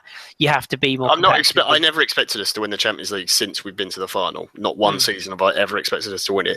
But what I do expect is to not go out and get embarrassed routinely by teams, which we have been. Yeah, I don't know about you guys. I don't feel embarrassed tonight, if I'm honest. I genuinely don't. I feel disappointed because we've been robbed. That's the word. Yeah, I feel it's a combination of many things. I feel like we've had, and I'm in the minority that thinks that penalty was extremely soft. The Lewandowski one. I see, he's played for it. Let's be honest, he's been clever there, hasn't he? But that's what he does. I do just wonder, and don't get me wrong, it's all hindsight, isn't it? We could have conceded the penalty, and like John made the point in our WhatsApp group, he still scored the penalty, so it's still 1-1 at that point. We could easily have still gone on chasing goals and lost 5, 6, 7-1. It's all hindsight, but I do wonder if that penalty is not given, or even if it is, I just wonder with 11 men if it could have been slightly different, and maybe we'd look at this afterwards and say, okay, yeah, ultimately we've still been nowhere near good enough to compete with Bayern Munich, but there's a little semblance of something to go into at the weekend. And the only saving grace, I think it's Lincoln next, isn't it? Cannot take them lightly, because I said to Ross in our group, that sounds ridiculous, doesn't it, to say that? But they're top of the conference. They're full of confidence. They'll have watched these games recently. They'll know how to get us. Plus, they're used to the dark arts at that level. They're going to look at this game now, and I'll tell you again from somebody who's coached at very young levels, very low levels. When you know that a club you're playing against have basically got inner turmoil, which at my level you don't have to worry about crowds, but if you know players are falling out with each other, which clearly ours are at the moment. And you look at our fan base, what's the one thing that Lincoln will be sitting? Are you questioning our fan base? No, of course. But what's the one thing that Lincoln will do tonight? They'll be sat there watching that tonight and thinking, if we can keep this to 0-0 for 30 minutes, that crowd will turn. That crowd will turn massively, because the expectation now will be, it's not like it's Sutton away on a plastic pitch, which I think a lot of people use as an excuse for that performance. It's at home. It's a straightforward tie, as you could have got in the FA Cup. People are going to be expecting, rightly or wrongly, for us to turn up and wipe the floor with Lincoln. I'll bet you a tenner now we don't score we don't win the game by more than 2 goals, because it just doesn't work like that. And if they rock up and stick 10 men behind the ball and turn that crowd, it could be a very, very long afternoon, and that's just going to make things even more tough. So I suppose that's the only saving grace. We've got a game that is very winnable next. That's the only thing you can look at after tonight, I suppose. I'm watching the shopping channels. Karl, do you want to ask us a few questions? Yeah, why not? Okay, this one for Kris, because you're on the camera now. This is from Duke Nero. Will freshen up things make our current team win the league with no new signings? Read that again, sorry. Will freshen up things, as in changing the manager and the coaching, make the current team win the league with no new signings? No, I don't. I think there's. I won't go through them all individually. I think there's easily 6 first-team players that are not good enough for Arsenal right now, in my opinion. And I think one of Alexis or Ozil will go. I keep changing my opinion on who it will be, but I think one of them will go this summer. So we have to sign players. But no, I definitely, it's not 6 squad players. It's 6 first-team players are not good enough for me at this level right now. Good luck with that. I'll name them if I have to, but yeah. That's like going out to someone and go, tickle me. I think he wants you to ask him. Well, Karl. no, I'm just saying. If you want me to, name them. Okay, Gabriel. Mm-hmm. Oh no, you didn't put Perez first. But he's number 2, obviously. Yeah. Based on this season alone. Here we go. Ramsey. You know what I'm going to say. I know you're going to say Ramsey. I know he's in the squad. Okay, fine. Aaron Ramsey and Jack Wilshere have got to go for me. I think we can do better than Theo Walcott. I think we can do better than Kieran Gibbs. Christ, I can go past 6. Sonogo, no comment. You said first-team players. Okay, fine, but I'll just go for gold now. I'm there. I might as well. Lucas Perez for me. If he's not going to be given an opportunity, then he's dead wood. Cut him adrift. There's no point. If he's not going to be played, there's no point. And he'll want to leave anyway. Ospina will go in the summer. Wouldn't it be easier to say who you'd keep? There isn't going to be much left around. Here we go. There's Craig. Coquelin isn't good enough either. He probably isn't, but I'd keep him around because we haven't got. There isn't a massive Someone's amount. Got to do the bins. There isn't a massive amount of defensive midfielders in Europe that you can buy unless you want to spend 60 million quid. Just to clarify, Kris, if you were going to sell one of our midfielders, you would sell Jack Wilshere. Yep. Yeah, I can see that. But you would sell Aaron Ramsey instead of Francis Coquelin. He doesn't. No, come on, no, that's not fair. You're being naughty there, John. You're being naughty, and you know it. They're 2 very different players, and you know it. Come on, he's being cheeky. He's being very cheeky. You heard it here first. I will tell Mr. Davies. You know what you're doing there. I would. I would be cutting my losses on Aaron at this stage. Yeah, and it's not because he's not a good footballer, and it's not because Nia Stevens just put in the chat. Welsh, that's fucking why. It's because of the injury record, and for me, Aaron Ramsey will have a better career if he's played. I think he needs a fresh start. I really do. I don't think. Maybe a different manager might change it, possibly, but I would be willing to cut my losses. So I've lit a candle for you, Kris. Thank you very much. It's hey, it's an opinion. Coconut. Nobody has to agree with me. It's just my opinion. I'm entitled to it. Nobody does. Trust me, John. There are many that do. They might all be deluded, is what the theme of the day is. But they might agree on Ramsey, but they don't agree on Coquelin. if I'm deluded, I'll sit on my island and I'll enjoy it. So it's all good. Go on then, Karl. Question for John. All right, this is from Johnny Mean Q.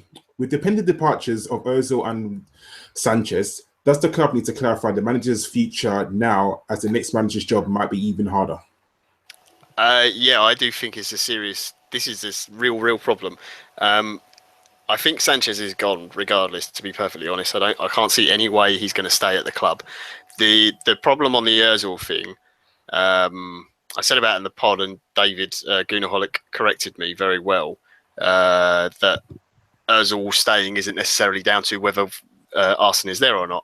But if you don't know who's going to be the manager, then as a player, how can you make a decision on whether you want to sign a new contract to the club? Now, don't get me wrong, I think you sign for the club, you don't sign for the manager. But if, say, Arsene leaves and the new manager comes in, let's say, for example, it's Allegri, who is sort of the favourite in the paper and whatever, then I think if you're a player of Mesut Ozil, you look at Allegri, you go, okay, he's doing this at Juventus, he's got creative players there, but they play structures too. He can look at all those kind of things and go, yeah, that's a player I'd probably want to work under. You also might have an opportunity to speak to him and have a conversation on what he plans to do with the team and how he'd see you in it, that kind of thing. If it's a different manager, who Simeone, for example, is another one Arsenal fans like, I don't think we'll have got any chance of getting him at all. He might not want to work for that manager. Now, you should only be signing the contract because you want to play for the club, but the manager who's at the club makes a big difference on that. So it's not going to happen. The club's never going to come out and say whether the Arsenal is staying or not, unless he specifically says to him, yeah, I'm going to go out and I'm going to make a statement, which I can't see happening. He's just going to wait till the end of the season. So I think it really cocks things up. I think Alexis is gone regardless of who's manager next season. I think Ozil is kind of up in the air. And depending on who, if Arsene stays, it might be better for us as a club if Ozil were to leave, because I think Arsene always wants to use him and wants to play him as a pure number 10 and nothing else, and not really ask too much else of him, and it restricts us as a team as to what we can do. If it's another manager and it's not Arsene, then maybe we can keep him because they're a little bit more flexible with what they'll ask of their players. So, yeah. Do you not think if both of them haven't signed a contract by now, we've got to be sort of touting them to sell them, because there's no way we could let them both leave on a free? Yeah, I mean, like I said, I think Sanchez is gone regardless, so I think you just try and get the most money you can for him. I don't think you can afford to let both of them go, though. That's so embarrassing for the club. It just looks terrible. What's worse, letting them both go, or letting one of them go for free? Like, why would you let Ozil leave next summer for free? For no, no, I wouldn't do that. I mean, if you can't convince him to sign a contract, then yeah, try to sell him. But the problem is, if you don't sign at least one player of their sort of status, then the club looks really bad. It looks like back to the days of when we had, like Nasri and Fabregas. And let's be honest, they weren't anywhere near the level that Sanchez and Ozil were at the time. Fabregas maybe of that sort of status now, but they were the big name players at the club, and we let them go, and that looks bad enough. If you lose both of them two and don't bring in at least one player who's of that sort of star quality, that looks terrible. That doesn't scream. That doesn't say to a new manager, "Oh, this is a club that's going to be successful and win things." And it also doesn't say to other players who are signing or you want to sign, "Oh, by the way, our two best players have just left. Would you like to come and play for us?" Can I ask you a question off the back of that, then, John? Because I'd be interested to your opinion. Nice, Sevson or NY987. You know who you are. He's just put here, and he's right. Clean slate isn't embarrassing. And what I think he means by that, and what I would say to you on that, let's just say they do both go, which I think we both agree is a possibility. Does that not represent an opportunity to do exactly what you said earlier on the podcast? You know, change the style, sign some players that do fit that, and maybe actually make a statement, go out there in Europe and say, do you know what? Okay, Monaco, how much for Bernardo Silva? Yeah, no, it does. Do you know what I mean? But you have to. I don't trust this board. I agree with currently that. There to go out and make that statement. That's my worry. And if you let's say they both leave, say we ended up selling both of them, and it was coming out that there's links with them all to all different clubs. Let's just say, to make it easy, Sanchez had gone to PSG. It was basically done in the papers, and Özil was going to Bayern Munich to simplify it. And that was sort of the last week or two of the season, and that was all like, it's done, blah blah blah, pre-contract signed and whatever. Then at the end of the season, Arsenal then says, I'm not signing a new deal. The club then have got to go find a new manager, bring in all the people that used to do Arsenal's other jobs, and somehow replace those players. I don't think, if you're trusting or looking at our board, I'm not sure they're capable of it. And that's the worry, isn't it? If we could do it, then great. Then yeah, that's fine. There's no problem with selling players if you can bring in quality to replace them. And it's not all about names, is it? Because, like, you saw as much as I did Alonso at Chelsea, at Fiorentina. He was brilliant at Fiorentina. Not one person, other than maybe sad people like you and I that watch him every week, would have said, oh, that's a bloody good signing. But when you looked at it, and you looked at Conte, and you looked at the style he wants to play, you go, actually, he's not a world superstar, but is there a better fullback in the Premier League right now? Probably not. So it's not all about names. It's about signing the right players for the right system, and, as you rightly say, under the right manager. So, yeah, I think that's it. If they go, yes, of course, we're going to be all gutted, but we've been here before. We'll rise again. We have to. That's what we have to do. It's just, as long as we don't sign Cavani or Lukaku, because I couldn't deal with that. Chris, that N19A, that's a female. Oh, okay. I only knew that because I was talking to her on the pod account. I'll be more polite from now on then. Yeah. I think she put cat. I don't know if she's saying as in watch out behind you, or that's her name. Probably watch out behind me. He's been meowing out. She's made some very good points today. I have to say that. So, yeah. Another question, Karl. Sorry. This one from our very own Josh Daw. He's dodgy. I know. And that's Josh, not Ellis. Just let you know, Danny. Not Ross either. It's Josh. Her name's Nina. Okay. Hello. My mate just sent me a message. Do you sign for the club even if the manager is Allardyce or Owen Coyle, though? Good God, no. Or Pardew. Can you imagine? You imagine Alan Pardew negotiating for bloody Lacazette or something like that? Can you imagine? Jesus Sorry, Christ. I just had to let that out there. That's good. Anyway, from Josh. As on paper, we have the best squad that should be able to compete in full competition. Should we be looking at the backroom staff, i.e. not Wenger, as being the issue? And that one for Danny. I think everything is the problem. Every single thing, whether it be the owner who doesn't give a fuck, whether it's the people that are surrounded him, the old ear trumpet and Sir Chips, all those lot, they don't care, or they have nothing to do with football. That's everybody knows it. We have a board, we have a club that is owned by a bloke who doesn't care about football. He never comes and watches the game, surrounds himself by people who know nothing about football, and then he has one of the greatest Premier League managers of all time, doing everything, juggling every ball all by himself, and slowly but surely the balls are starting to fall. Wenger is struggling to do it all. So personally, I think it starts with the owner. Get the owner out. Get someone in who wants to manage who wants to watch the football, who loves football, who loves Arsenal, not someone who bought it as an investment, which is what he's done. So, and Wenger is now the one paying the price from bad management from above. As soon as David Dean left, they should have got someone else in, if not, for the very least, as a confidant for Wenger, someone who he can talk to, rather than just being the captain of the ship and nobody else there to help you guide the ship. But saying that, unfortunately, do you think, like you said, Arsene Wenger picked his own chief executive, so is he a bit of a... I don't want to use the word dictator because that's kind of the wrong word, but it's someone who can pick their own manager. You kind of thinking to yourself, they must be a bit controlling. Controlling, or a bit power mad. That's true. Control freak. If you had to pick your own boss, you're going to pick someone who's never going to tell you what to do.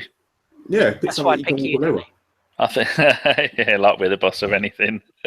But it's that the bloke who we had on, Alex Finn, not Flynn, Alex Finn, was saying that of him and Wenger and David Dean were really, really close, and maybe because Wenger was asked and Dean was asked to go out and find some investors for the club, he went and found Kroenke, and he went and found Usmanov, and then he decided to side with one or the other, and he sided with the wrong one. So maybe that is maybe Wenger's been hurt by maybe what he saw as a bit of a betrayal. I don't. None of us really know what's going on. But people who keep saying they want David Dean back at the club, the bloke's 70, around 70. That's. You think we all moan about the George Graham days too much? Imagine have someone there whose entire life was around building Arsenal to what they were, not what they are now. So I think we need to move to someone newer, someone more in the game, maybe an ex-player. There's plenty to pick from. Not that any of them ever talk to us anymore. They've all buggered off elsewhere, haven't they? Well, Pires likes us, doesn't he? He wants to be director of football. Well, he's the only one left, isn't he? Henri's gone, Vieira's gone, Adams has gone. But if we go along with Josh Kroenke, then Henri is our next manager, isn't he? For fuck sake. No. Jesus Christ! Well, anybody that Piers Morgan agrees with is not in my bloody book of sensible people. So no, he could do one. Yeah, so like K-Man has just put, the first thing that happens when we get, if Wenger goes, we need to get in a director of football. Someone, not Roy Hodgson, for fuck's sake, anybody, but that kind of stalwart. Alan Kirbishley. He's a top bloke, isn't he? Curbs, he ain't been about for a while. I'd like to have Neil Warnock as our director of football. Imagine that. Yes. Oh, it'd be glorious. What a lovely man. There you go. Not going to happen. I'm going to ask one more question because we've been going for an hour and a half. This is from Robert Fowler. I've just had one word, yes or no. He's been a little shit all night. Do we drop Sanchez for the rest of the season, as is no reason to put in his best for us? Or in other words, if he's going to leave the season, should be playing for the rest of the season? Danny? Fuck no. He should make him, please to say to him, please save our season. You pick the formation, you pick the players, you pick and you start and you do whatever you want, because fuck knows I've got no idea. That's what Wenger should say to Sanchez. Chris? Lost on his knees. No, you still play your best players, and if he well, all right, you just can't help yourself, can you? Even if he does want to go, he still has to play for a move, because I think we all agree there's only arguably 3 clubs he could move to. I think there's I agreed with. I know, Danny, you're not a fan, but I agree with what Gabriel Marcotti said on the game this week. You could get past him shouting over his guests. Yes, Prick. He's passionate. He's rude. I think that Alexis Sanchez has got far less offers than he might think he has. I think he's only going to have 2 clubs to choose from this summer. Well, 3 if you include Arsenal, but sadly I don't think PSG and Juventus. Yeah. I don't think Juventus are in for him. And too much money. Don't need him. I think they'd be interested, John, wouldn't they? But I just don't think. I don't see. Need him. That's exactly my point. Why would he go there when he's behind? They don't have the money to pay him 200 and whatever grand a week that he allegedly wants. But I think he would take a pay cut to go to Juve. And he's too old to go and be the man to bring a team up, like when he was at Udinese, and when like he is with Chile or Chile. I don't think, by all reports, he doesn't want to go back to Italy anyway. But I genuinely don't think Juventus would. Do you know the one that worries me? Do you know the one that worries me? Man City. Man United. He ain't going to City. Guardiola isn't coaching him again. He could not stand him at Barcelona. Man United worries me because I don't think. Just swap with Rooney. I don't think. I don't. From what I can gather, he can clean Coquelin's boots. From what I can gather, the love affair between Anthony Martial and Manchester United is irretrievably broken. He will go in the summer, from what I've been led to believe. If he goes, there's a very big, wide-shaped hole. Let's be honest, Jesse fucking Lingard isn't the future of Man United, is he? So I just wonder if Alexis, he's played with Zlatan at Barcelona before as well. I just wonder if maybe Mourinho wouldn't it just be so typically bloody Mourinho to be in his ear? Look at Ashley Cole. That's all I'll say. Well, Brendan and TL Cock are saying Chelsea ? Nah, I don't think he's Didn't he want him? Conte wanted him when he was managing Juventus. Strong rumours of him. There was a rumour of it, but where would he play? I don't think he's disciplined enough to play for Chelsea. No, I don't. I don't. I agree with that. I'm not sure he's a disciplined enough player to play his system. Don't get me wrong, I love Alexis, but I don't think he listens enough to instruction. No, I agree. I agree, and he's not going to play over Hazard, so no, I don't think that's a starter. And if the club sells Alexis to another Premier League team, there will be fucking riots. Yes. I tell you where he could end up. Here's an outside of the box shout. He could end up at Monaco if a certain Mbappe goes, because they'll have a lot of money if they sell that kid. Let me tell you, and the amount of money they're going to get from Bakayoko, Bernardo Silva, arguably both fullbacks, the goalkeeper, and Mbappe, they're going to have a lot of money. Yeah, but going from playing in a wonderful stadium, I don't like it, as Ashburton with 60,000 people, and going to play in a shithole stadium above a car park that holds about 8 or 10,000 if you're lucky, and even less for Champions League games. Well, yeah, but if it's a Champions League club and it's a lot of money, you know. Yeah, but do you really want to play in a feeder league? I don't know. It's not. Don't start, Welch. Don't start. I'll go full lawyer on you if you bring that one up again. Maybe you could buy Leyton Orient. Either the one at the bottom of Division 4 or the bottom of Ligue 1, and then buy them and become player manager and then win everything. I'll say this: I very much look forward to that feeder league dumping Barcelona out tomorrow night. So I'll look forward to watching that. Meow. Dora agrees, don't you, dear? Anyway, whichever one of you the hosts, why not wrap it up? You let John do that. What? Oh yeah, I didn't answer the Like question. ending But, thing. no, you don't drop him. You play him. He's the best player. Sorry to answer the question. Agreed. And contrary to popular belief, John and I do still love each other, don't we, John? Fuck off. We can't fall out. Without you, I don't have a podcast, so it doesn't work. It would have been Ask you Dora on your own what she this week. thinks. Dora, what do you think about the football? Oh, she wants to lick her bum. Back off. See, she doesn't even like it. Right, Danny, let's get out of here because Karl's got trains to manage tomorrow morning, I'm sure. And mother trucker. You've got some ridiculous game to play on the Xbox for 4 hours solid while all the rest of us actually sleep. And I've got people to put in houses. So yeah, let's wrap it up there, shall we? Danny, thanks for hosting. Eventually, when you finally got the memo, you tit. It was my pleasure. Oh. Those eyebrows drives Sean nuts when they're that long. Lovely. My God. Okay, thank you, Karl. Thank you, John. Cheers. No worries. If we lose to Lincoln, I'll tell you now, there will be no ABW radio. I'm just putting it out there. No, there will be. It will be me, Jace, and Steve going absolutely mental. There might not be an Arsenal if we don't beat Lincoln. So tune into the Ashburton Reds podcast next week as we start a Phoenix club from the ashes that once was the Emirates. Is this Saturday and the 5:30 kickoff. Oh, Yeah. Who's on this week's podcast, Danny? By the way, It is if I can get this thing sent to Gimli in time. Gimli will be hosting. I will be pressing record, and then it is Jeff Arsenal, Soccer Diva, who is an English woman. I think she's Greek, but I think she's Greek, English, Greek, some combination of that, living in America. And it is if we can get him to get his new laptop working, it's going to be Mr. Fife. who was at the game tonight, wasn't he? Pity. He's not a happy man. And I feel very sorry for Jeff in advance. He's going to have a tough night, I think. Most definitely. Yeah, you think my night was bad. I feel sorry for him. Anyway, right, so we'll wrap it up there. So, Danny, do your thing. Thank you to all of our listeners in the chat box. If you like what we do, click us a thumbs up. Even if you don't like me, I still like all of you, I promise. So thank you very much for tuning in. We'll be back after the Lincoln game on Saturday. Me and John are off to throw handbags at each other. Until next time, there's a cat's arse. We've been ABW Radio. It's good night from them, and it's good night from me. Bye-bye.